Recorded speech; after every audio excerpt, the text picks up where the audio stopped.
So then just the last question then is for myself, and all you guys have came here today because you care about young people who have experienced grief and loss, and what's one piece of advice that I would give you guys.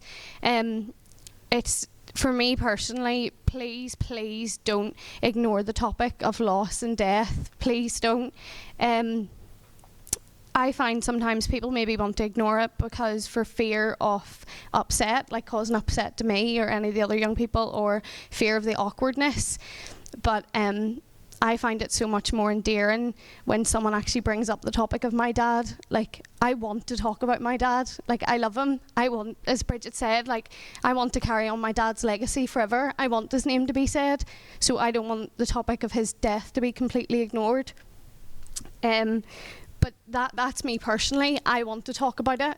I think the big thing in grief is that it's so individual to each person. And it was said earlier, it's like a snowflake. I read that before and it's so true. Each death that you'll experience, it literally is. It'll be different every time. So it's just taken into account when you're working with children and young people that although I do want to speak about it, maybe they don't, but they'll let you know. And it's important that it's on their terms. It's their terms. If they don't want to talk about it, that's fine. That's okay. But as long as it's on their terms and it's not on yours, that you don't want to cause upset or you don't want the awkwardness. And you'll pick that up from that young person. But we're all just so thankful for you guys coming to stuff like this today. It really does mean so much to us because grief and loss, it's not going away. This is forever. The unfortunate part is that we've had to experience it much earlier than a lot of people.